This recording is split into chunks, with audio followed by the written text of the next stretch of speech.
This paper consist of only and only 5 questions. इस paper में total कितने हैं? 5 क्वेश्चंस है और 5 के 5 क्वेश्चंस कंपलसरी है। अब देखो ऐसा क्यों बोल रहा हूँ, क्योंकि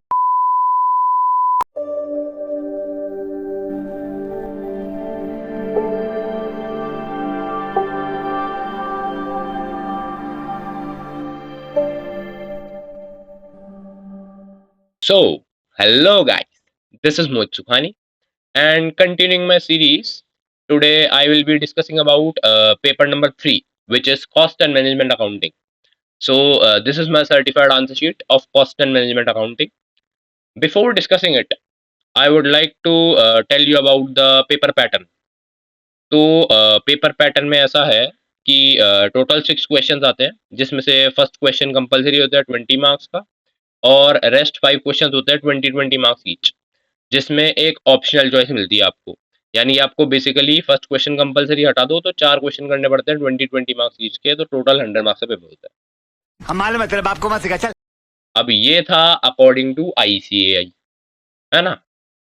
now paper pattern according to Mohit Sukhani, यानी मेरे हिसाब से क्या पैटर्न पेपर, दोनों अलग अलग होते हैं क्या?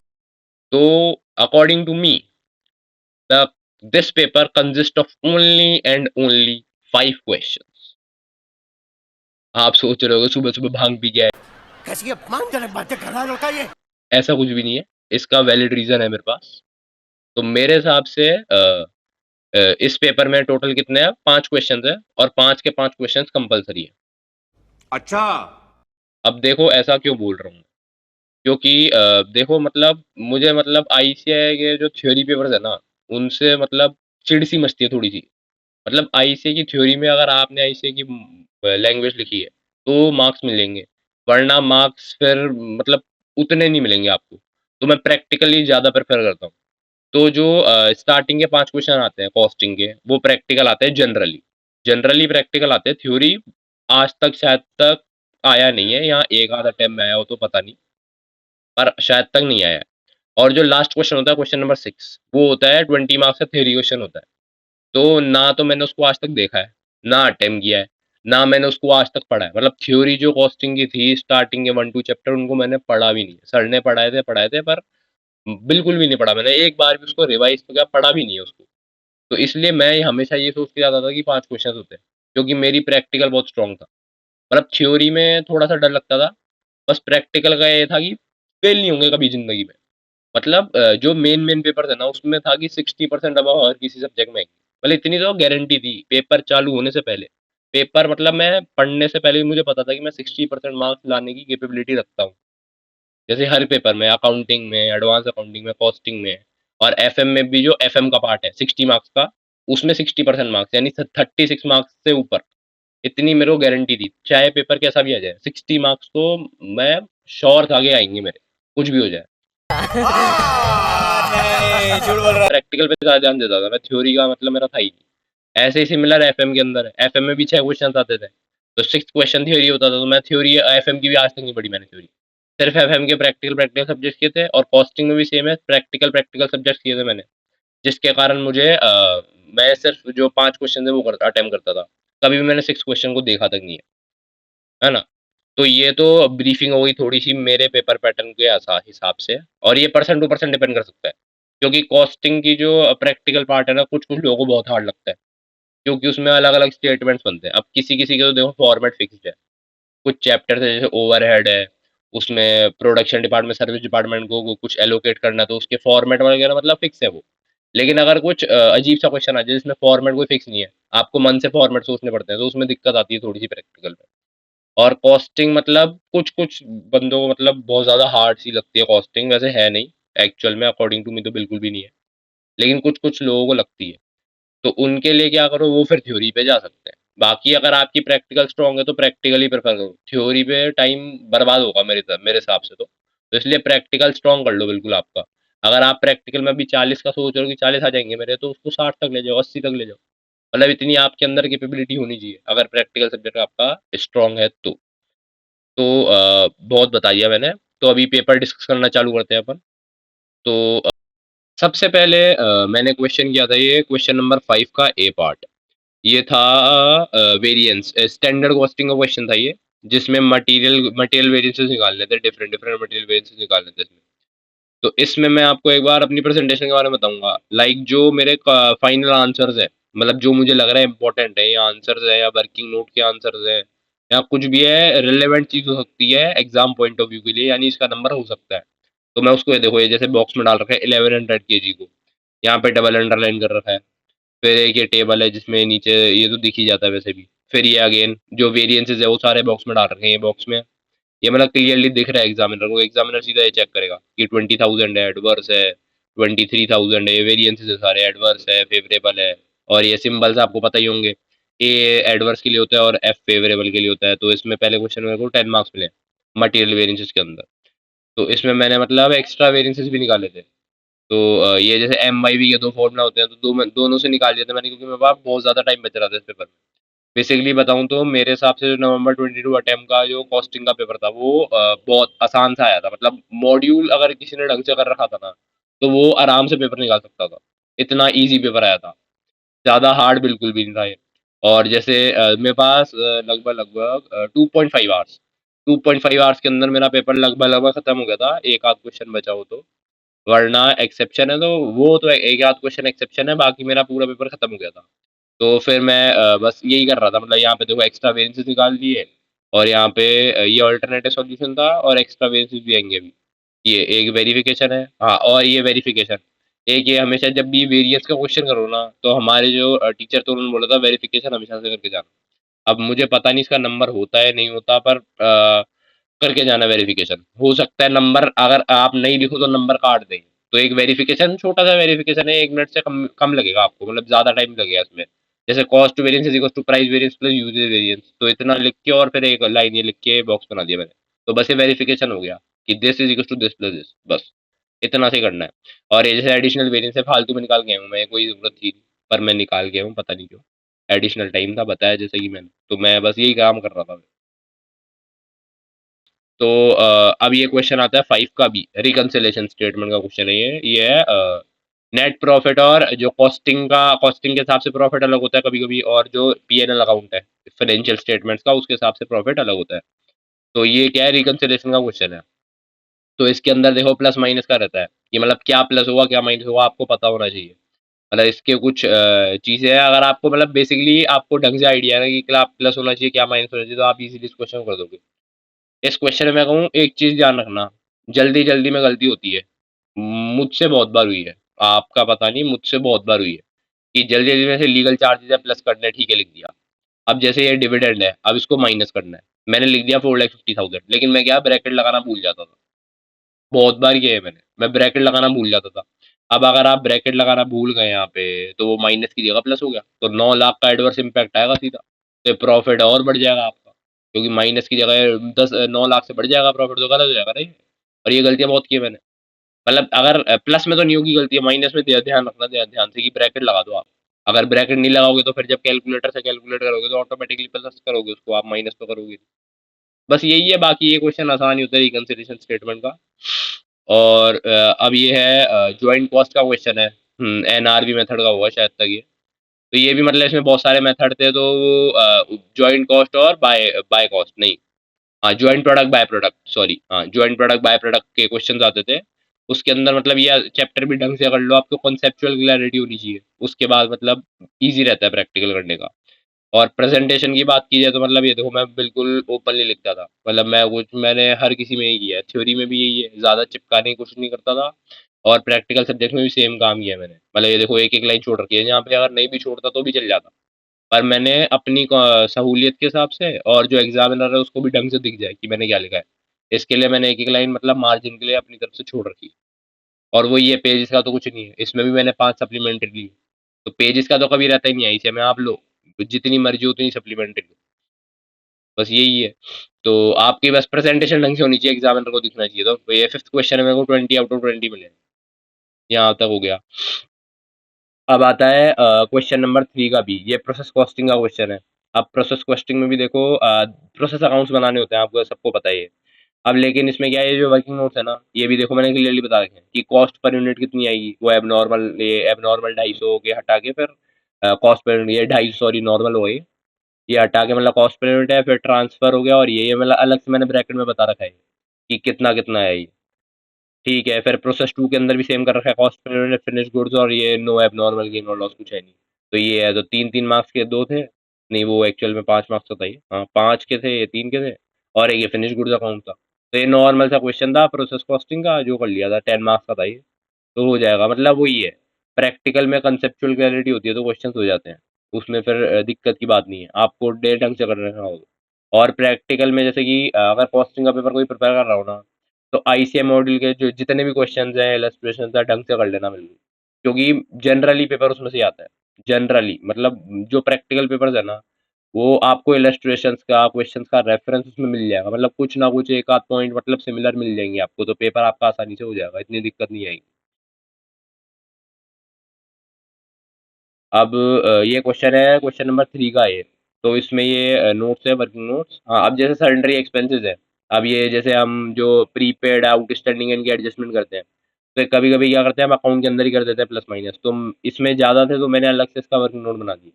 हो सकता है जो सजेस्टेड आंसर आएंगे आईजीए के उसमें वर्किंग नोट ना हो, पर मैंने अपनी सहूलियत के हिसाब से ये बना दिया था वर्किंग नोट। तो ये दोनों का सन्ड्री एक्सपेंसेस के लिए। फिर अच्छा, ये कॉन्ट्रैक्ट अकाउंटिंग का क्वेश्चन था ये। तो इसमें बस ये आपको ये ध्यान रखना पड़ेगा यहाँ पे, ये जैसे वेजेस है, देखो वर्किंग नोट में डाल दिया यहाँ पे मैंने। तो ये तीनों यहाँ पे वैसे एडजस्टमेंट करना पड़ता मेरे को, प्लस आउटस्टैंडिंग माइनस प्रीपेड करके एडजस्टमेंट करना पड़ता, लेकिन मैंने अलग से वर्किंग नोट में कर दिया उसको, अपनी सहूलियत के लिए कर लिया था उसके अंदर। फिर वर्क सर्टिफाइड ये हो गया, नोशनल प्रॉफिट है, और यहाँ पे मेरे नंबर कटे हैं। यहाँ पे मतलब कुछ गलती की होगी मैंने इस जगह पे, कॉस्ट ऑफ वर्क अनसर्टिफाइड के अंदर। अब अभी तो याद नहीं है कि क्या गलती थी, पर जनरली मतलब है, कुछ ना कुछ गलती की होगी मैंने, इसलिए नंबर काटे इन्होंने। तो सिर्फ अब तक मेरा एक पॉइंट गलत है यहाँ पे। फिर एक एस्टिमेटेड प्रॉफिट है, फ्यूचर में जो होने वाला है उसका था। तो ये मेरे को 8 मार्क्स आउट ऑफ 10, तो ठीक है, मतलब अगर देखो एक मतलब एक सिर्फ एक चीज़ गलत थी मेरी, शायद था कॉस्ट ओवर अनसर्टिफाइड, हाँ, कॉस्ट ओवर अनसर्टिफाइड गलत था मेरा, जिसके लिए मेरे 2 नंबर कट गए। तो ये बाकी मैंने पूरा कर रखा है, तो स्टेप मार्किंग के हिसाब से मेरे को 8 नंबर मिल गए। तो बढ़िया है, ठीक है, 2 नंबर कटे क्योंकि गलती मेरी थी। प्रैक्टिकल में ये रहता है, अब थ्योरी क्वेश्चन होता ना, यहीं पे अटेम्प्ट करता मैं, तो थ्योरी में तो कुछ नहीं पता। थ्योरी में सिर्फ और सिर्फ जजमेंट चलता है, अगर एग्जामिनर को सही लग रहा है आंसर तो मार्क्स मिलते हैं, वरना थोड़ा सा है, दिक्कत आती है मार्क्स मिलने में। और बाकी अगर आपका पूरा मॉड्यूल से मैच कर रहा है आंसर, फिर तो मिल नहीं है मार्क्स। और अगर मन से लिख के आओगे फिर जजमेंट की बेसिस पे मार्क्स होते हैं। तो इसलिए मैं तो थ्योरी से थोड़ा सा डरता था, इसलिए प्रैक्टिकल भी प्रेफर करता था। फिर ये क्वेश्चन नंबर 1 आता है, इसमें 5-5 मार्क्स के 4 पार्ट्स आते हैं, चारों करने होते हैं। तो ये है नंबर ऑफ बैच कॉस्टिंग का क्वेश्चन था ये, जिसके अंदर ये हो गया था, 5 मार्क्स में मिल गए हैं मुझे, सेलिंग प्राइस पर यूनिट है और ये सब है, तो 5 मार्क्स इसमें मिल चुके हैं। फिर मतलब आए एक ईओक्यू का क्वेश्चन था ये। ईओक्यू भी मतलब मैं देखो बिल्कुल खुला खुला लिखा है, ढंग से लिखा है, और एक ये ईओक्यू और जो ये क्वेश्चन आते हैं ना, इसके अंदर ये चीज बता दिया करो कि ए का मतलब क्या है, ओ का मतलब क्या है, सी का मतलब क्या है, जो फॉर्मूला है उसको मतलब डिटेल में डिस्क्राइब करो। जैसे सिमिलर चीज एफएम के अंदर है, अगर एफएम में आप किसी का भी फॉर्मूला लगा लो, कॉस्ट ऑफ कैपिटल में किसी का भी केडी का, केई का, किसी का भी फॉर्मूला लगा रहे हो, तो जो उसके इनर कंटेंट है ना, उसको स्पेसिफाई कर दिया करो एक बार कि वो है क्या और उसकी वैल्यू है, जिससे मतलब हो इसके नंबर शायद तक नहीं होते, मेरे को जहाँ तक पता है। लेकिन ये बढ़िया लगता है कि आपने स्पेसिफाई कर रखा है, ढंग से बता रखा है कि है क्या चीज़। तो ये सही रहता है वैसे एग्जामिनर को चेक करने के लिए। फिर है रीऑर्डर पॉइंट का क्वेश्चन है। नॉर्मल कंजम्पशन ये था, हाँ, रीऑर्डर पॉइंट है ये फॉर्मलेस। एक फॉर्मूला हमेशा लिखना आप, जैसे मैंने लिखा safety stock plus normal lead time into normal consumption. तो ये फॉर्मूलेज आप बिल्कुल बिल्कुल लिखना, मतलब डायरेक्ट सीधा आप ये लिखोगे ना फिगर्स, तो हो सकता है एग्जामिनर को मतलब अजीब सा लग जाए थोड़ा सा। तो इसलिए जैसे कि इसमें फॉर्मूलेस हैं, तो फॉर्मूले बिल्कुल लिखना आप। कोई मतलब ऐसे मतलब बिल्कुल कट शॉर्ट करने की कोशिश मत करना कि फॉर्मूले नहीं लिखो, डायरेक्ट आंसर आंसर लिख के आ रहे हो, उसमें फिर न मार्क्स कट सकते हैं आपके। तो बेटर है कि रिस्क ना लो, और फॉर्मूलेस जहाँ जहाँ पे एप्लीकेबल है वहाँ वहाँ लिख के आओ, है ना। फिर ये ई हो गया, ये हो गया। फिर ये क्वेश्चन नंबर 1 का डी है, जिसमें पीवी रेशियो निकालना है। इसमें जैसे मेरे को कितने 4 मिले थे इसमें, तो इसमें मैंने एक ना एक चीज़ नहीं निकाली है, क्योंकि टिक तो हर जगह इन्होंने लगा रखा है, क्रॉस कहीं पे है नहीं, यानी कि कुछ ना कुछ मैंने कोई नोट या कुछ मिस किया है मैंने, इसके कारण मेरा एक नंबर काटा है इन्होंने।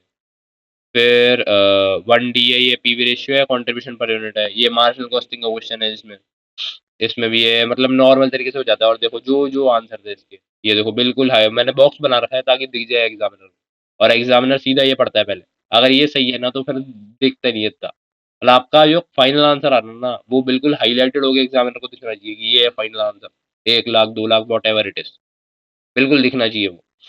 तो ये मैंने हर बार कर रखा है, जैसे परसेंटेज है इसको भी बॉक्स में डाल रखा है। बॉक्सेस बहुत यूज किए मैंने इसके अंदर, और एफएम के अंदर सेम है, उसके अंदर बॉक्सेस बहुत यूज किए मैंने। और अगर टेबल है तो बात अलग है, नहीं तो जहाँ जहाँ नॉर्मल अगर मैं फॉर्मूला लिख रहा हूँ यहीं पे, तो उसको फिर जो आंसर आएगा फॉर्मूला का वो एक बॉक्स में बना के डाल दो, या उसको हाईलाइट कर दो, कैसे भी डबल अंडरलाइन कर दो, या मतलब जो भी कुछ भी अगर। और ज्यादा क्रिएटिव वैसे अपन है नहीं, सीए स्टूडेंट्स होते नहीं है ज्यादातर, तो इसलिए नॉर्मल स्वीट से एक बॉक्स बना दिया है, डबल अंडरलाइन कर दो, बस काफी है। ज्यादा कोई हाईलाइट करने की उसको जरूरत नहीं है, बस इतना है कि एग्जामिनर को दिख जाना चाहिए आंसर। ये हो गया। फिर ये यहाँ पे क्वेश्चन था, अब जैसे ये पेज ये खत्म हो गया था। और ये अब जैसे हो सकता है इसका कुछ ना हो नंबर, क्योंकि ये तो चेक किए नहीं है इन्होंने, डायरेक्ट ये वाला चेक किया पार्ट, ये कॉस्ट ऑफ प्रोसेसिंग और ये सब branch cost, cost per application है। तो ठीक है, यहाँ भी 5 नंबर मिल गए मुझे को, नंबर ऑफ एप्लीकेशन। और ये तो ये 2 नंबर कटे मेरे, 2 नंबर, वो एक एक नंबर कटा है वो ड्यू टू कुछ, मतलब कोई एक चीज में भूल जाऊंगा लिखना। वो हो जाता है जनरली, मतलब आपको पता नहीं होता ना कितनी चीजें लिखनी है, तो इसलिए कभी कभी हो जाता है। मतलब जो चीज लिखनी होती है ना वो लिख नहीं पाते हैं, यहाँ भूल जाते हैं लिखना। ठीक है। फिर मटेरियल का, हाँ ये एक कॉस्ट शीट का क्वेश्चन था ये, हाँ, जिसमें मतलब एक दूसरे से कनेक्ट कर रखा था कि एक का मटेरियल इतना है, दूसरे का मटेरियल इतना है, तो उसके हिसाब से एक्स एक्स मान के इसकी वैल्यूज निकालनी पड़ रही थी पहले। इजी क्वेश्चन था ये, मतलब इसमें भी फॉर्मूले तो नहीं बोलूंगा, मतलब बेसिक जो 9th 10th में हमने एलजेब्रा सीखी थी वही था बस। एलजेब्रा ही सही, बिल्कुल ही बिल्कुल। और वहां से आपको एक्स एक्स की वैल्यू निकालनी थी बार बार, और फिर जो कॉस्ट शीट है उसके अंदर पुट करनी थी। अब ये पता नहीं गलती क्या चीज़ की है मैंने यहाँ पे, अब ये पता तो चलेगा नहीं है, पर कुछ हो सकता है मेरे से गलती हो गई है यहाँ पे। Production overhead, production cost, administration, ये है। बाकी मतलब टिक तो लगा रखा है। एक चीज़ गलत हुई है मेरी, अब पता नहीं क्या चीज़ गलत की है उन्होंने। प्रोडक्शन ओवरहेड में तो टिक लगा रखा है, यहाँ भी है, तो हो सकता है इनमें से कुछ प्राइम या प्राइम कॉस्ट पे टिक है, ये प्रोडक्शन ओवरहेड गलत है मेरे, ढंग से समझ नहीं आ रहा मेरे को। मतलब एक चीज़ गलत है जिसके कारण यहाँ पे इनका 1 नंबर ही कटा है वैसे, क्योंकि 2 नंबर तो यहाँ मिल गए हैं, और 7 मार्क्स यहाँ है, तो टोटल 9 मार्क्स मिले आउट ऑफ 10। हाँ तो मतलब ये देखो, अब मेरी गलती हुई है यहाँ पे, तो ये गलती हुई है ना, तो इसको अगर मैं कंसीडर करूँ तो ये फिर यहाँ से सब गलत है मेरा। प्रोडक्शन कॉस्ट गलत होगी, कॉस्ट ऑफ प्रोडक्शन गलत होगा, सीओजीएस गलत होगा, फिर क्या है, टोटल कॉस्ट गलत होगी, प्रॉफिट भी गलत होगा। नहीं, प्रॉफिट एक गलत होगी इसमें चीज, अगर यहाँ पे कुछ गलत है तो। लेकिन कटा कितना मार्क्स है मेरा, 1 मार्क्स कटा है, सिर्फ और सिर्फ 1 मार्क्स कटा है। स्टेप मार्किंग का बहुत ज्यादा इंपॉर्टेंट रोल है अगर प्रैक्टिकल क्वेश्चन है तो। मतलब ये पूरे गलत है आपके, लाइन बाय लाइन सब गलत होने ही है वो तो, अगर एक आपका बीच में गलत होता है तो। लेकिन स्टेप मारने के कारण सिर्फ और सिर्फ 1 मार्क काटा है मेरा, बाकी सब में नंबर दिए, इसलिए 9 marks I have scored in this. ये बहुत बढ़िया बात है, मतलब चेकिंग से मतलब मेरे को तो बिल्कुल सेटिस्फेक्शन मिलती है प्रैक्टिकल एग्जाम में। बढ़िया चेकिंग करते हैं बिल्कुल। टैक्स का भी सेम ही है, टैक्स का पेपर हार्ड बनाते हैं, जो डीटी पार्ट है उसका पेपर हार्ड बनाते हैं, और चेकिंग बहुत लीनियंट करते हैं। और थ्योरी में उल्टा है, अगर पेपर इजी भी आता है ना चेकिंग बहुत हार्ड कर देते हैं, इसलिए थ्योरी से ज्यादा डर लगता है। मतलब समझ रहे हो ना फीलिंग। हाँ, फिर एक ये वाला क्वेश्चन था, इसमें कंट्रीब्यूशन पर हेक्टेयर निकालना था शायद तक। मतलब ये थोड़ा सा स्पेशल टाइप क्वेश्चन था, मैं बोलूंगा शायद तक मॉड्यूल में ऐसा क्वेश्चन नहीं था, पर सर ने प्रैक्टिस के लिए 1 2 क्वेश्चन हमारे को ऐसा करा रखे तो मैंने कर दिए थे। लेकिन इस क्वेश्चन में ना एक गलती की थी मैंने, मतलब मत करना आप कोई भी। इस क्वेश्चन में जो एक लास्ट पार्ट था उसमें पूछ रहा था मतलब 3 इसमें ये प्रोडक्ट थे, कौन कौन से थे, व्हीट, राइस और मेज। तो उसमें पूछ रहा था कि मैक्सिमाइज करना है जो फार्मर है उसको अपना जो कंट्रीब्यूशन है ना वो मैक्सिमाइज करना है।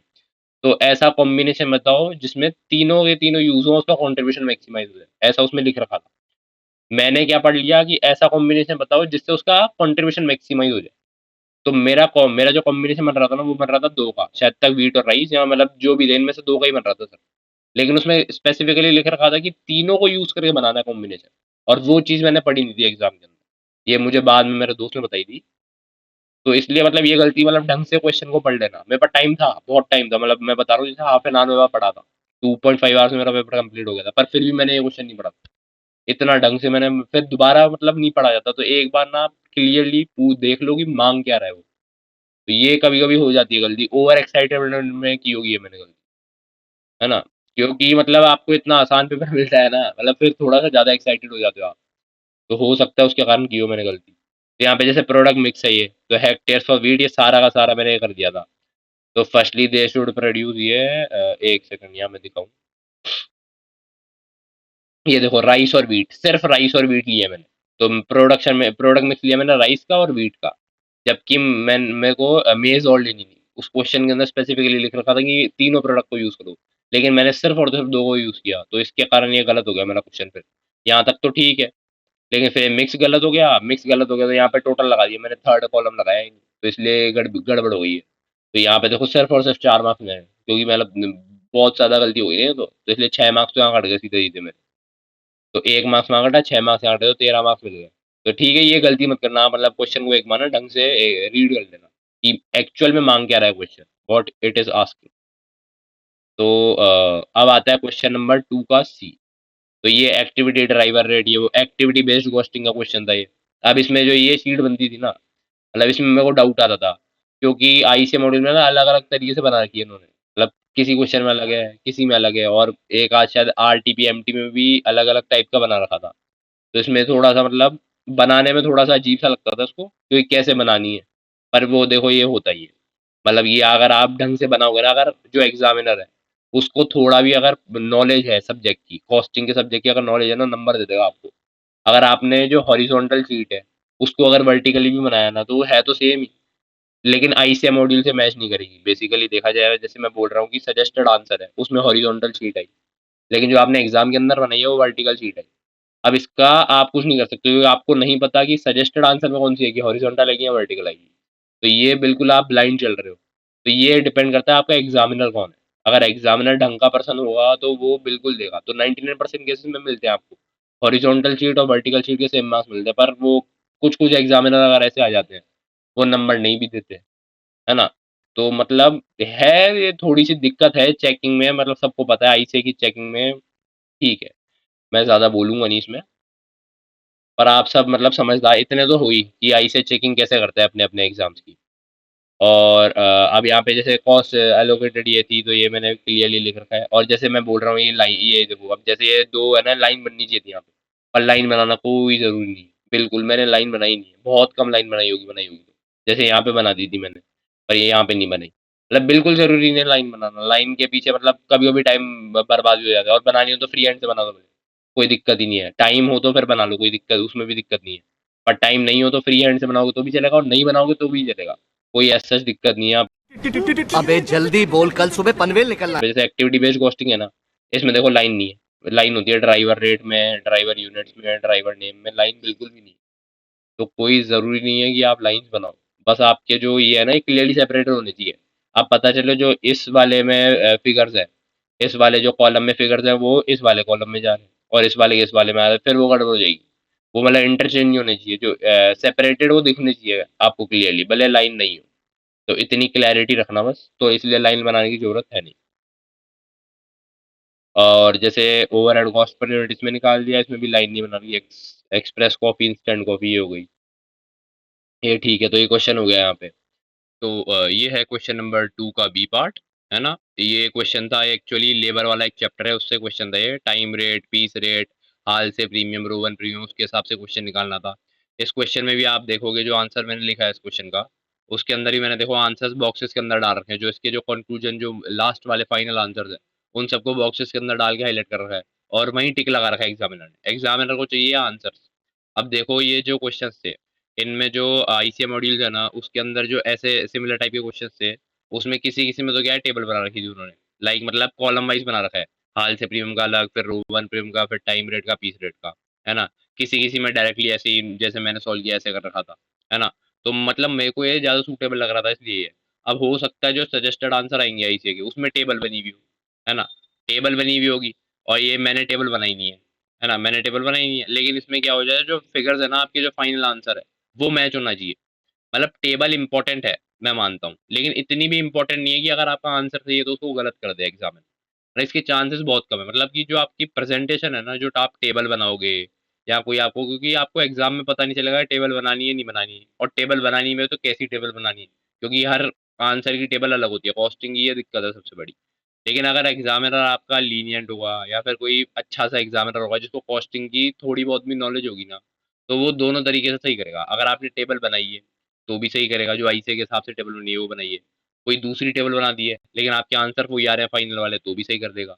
आपने टेबल नहीं बनाई है, ऐसे देखो जैसे मैंने पैराग्राफ में लिख रखा है ऐसे लिख रखा है, लेकिन जो आपने फाइनल आंसर वो ढंग से बता रखे हैं तो भी सही करेगा उसको, है ना। तो टेबल के कटने के बहुत कम चांसेस हैं।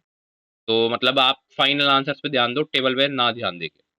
ठीक है, तो इस क्वेश्चन में मेरे को देखो 2 के बी पार्ट में 6 आउट ऑफ 6 मिले हैं, जो एक और बढ़िया बात है मेरे लिए। फिर ये आएगा क्वेश्चन नंबर 2A। ये था ओवरहेड वाले चैप्टर से क्वेश्चन है, इसमें एमएचआर निकालनी थी। हाँ, जो ये वाला क्वेश्चन था ना, ये आईसीएम मॉड्यूल के अंदर एक क्वेश्चन था जिसके अंदर एमएचआर निकालनी थी, when computer is used and when computer is not used, ऐसे करके क्वेश्चन था। उसका same to same duplicate question ये, सेम टू सेम है, फिगर्स बदल दिया और कंप्यूटर की जगह डाल दिया ना रोबोट। एमएचआर निकालो when robot is used and when robot is not used. तो बिल्कुल एज इट इज क्वेश्चन डाला है। तो मतलब वही कह रहा हूँ कि आईसीएम मॉडल में जितने भी क्वेश्चंस है, इलस्ट्रेशंस है, उनको पढ़ो। एक बार करो, 2 बार करो, मतलब उनको ज़्यादा करो, क्योंकि अगर वो आपने ढंग से कर रखे हैं ना, तो आपकी पास होने की तो गारंटी है।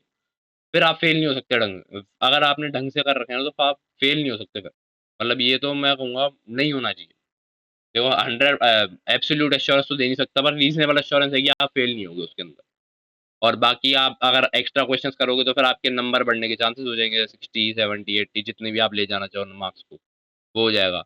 और ये जैसे सेम टू सेम आईसी का क्वेश्चन था, लेकिन इसमें मैंने कुछ गलती कर दी है। यहाँ पे जैसे ये यहाँ पे देखो ये जीरो मिला है इसके अंदर, ये सेकंड स्टेप में और थर्ड स्टेप में, मतलब कुछ हो गया होगा, यहाँ पे गलती कर दी होगी मैंने।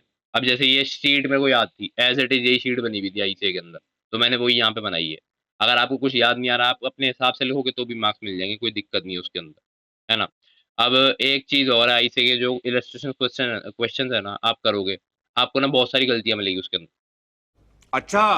मतलब अगर आप सर से डिस्कस करोगे या खुद से भी अगर करने की कोशिश करोगे, तो हो सकता है कुछ कुछ क्वेश्चन ना गलत कर रखे हैं आईसीए, जो उनके सॉल्यूशन है बिल्कुल गलत है, मतलब आईसीए ने जो कर रखा है वो गलत है, और जो एक्चुअल आंसर होना चाहिए उसका वो कुछ और ही होना चाहिए। पर आईसीए भगवान है अपने लिए तो, है ना। तो जो उन्होंने कर रखा है वो उसी को सही मानते हैं।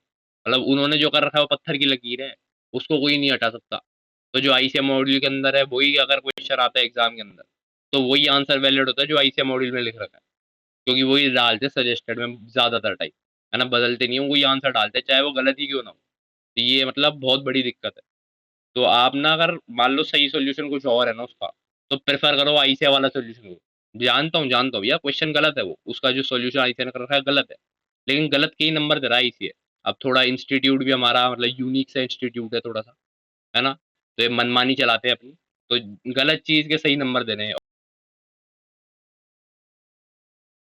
और अगर आपने सही लिख दिया बाय द वे, अगर मान लो आपने जो सही सॉल्यूशन है उसका वो लिख दिया सजेस्टेड आंसर के अंदर, है ना, आपको नंबर ही नहीं देंगे। आप लड़ भी नहीं सकते उसके लिए, क्योंकि सजेस्टेड आंसर में तो कुछ और आएगा।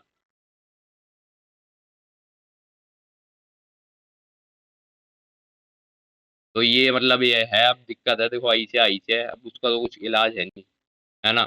आईसीए को you can't change ICA, you have to change yourself according to ICA. ये मतलब आईसीए का मोटो बोलूं मैं तो ये लिखना चाहिए मोटो आईसीए को, कि स्टूडेंट्स अपने हिसाब से बना रहे हैं। ठीक है, मैं मतलब ज़्यादा नहीं बोलूँगा। और एक चीज़ आप मतलब टेक अवे इस पेपर से रख सकते हो कि जो आपका अगर मान लो कोई पेपर जल्दी फ्री हो जाता है, जैसे मेरा ये वाला पेपर हुआ, तो आपका जो रिमेनिंग टाइम है ना उसको अल्टीमेट यूटिलाइज़ करो। मतलब जितना मैक्सिमम हो सकता है ना उतना ढंग से यूटिलाइज़ करो। जो आपने आंसर्स लिखे हैं ना उनको चेक करो, ढंग से बिल्कुल डीपली चेक करो, मतलब उनकी ना एक ऑडिट करो उनकी। जो आपने आंसर लिख रखे हैं ना उनकी ऑडिट करो। उनकी उनमें गलतियाँ ढूँढने की कोशिश करो, उनमें मिस स्टेटमेंट्स ढूँढो। अगर आपको मिल जाएगी ना मिस स्टेटमेंट्स अपने आंसर्स के अंदर, तो आप अपने 5 से 10 नंबर बढ़ा सकते हो। बैठे-बैठे बढ़ जाएँगे आपके अगर होते हैं तो। अब मेरी गलती क्या हो गई थी, मैं प्रिपेयर्ड नहीं था इसके लिए।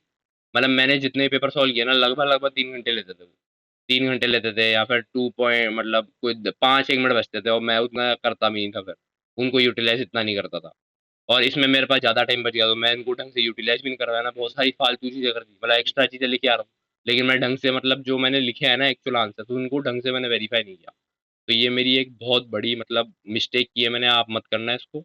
आप अगर पेपर अगर आपका कोई सा भी पेपर, आठों में से कोई सा भी पेपर अगर जल्दी फ्री हो जाता है, तो फिर जो आपने आंसर लिखे ना उनकी ऑडिट करना चालू कर देना, और उनमें मिस स्टेटमेंट ढूँढना। ये आपके लिए भी बेनिफिशियल होगा। देखो आपके मार्क्स बढ़ जाएँगे इससे। तो ठीक है, वीडियो वैसे ही बहुत लंबी हो गई होगी मेरे हिसाब से। तो थैंक यू दोस्तों एंड बाय-बाय। खत्म।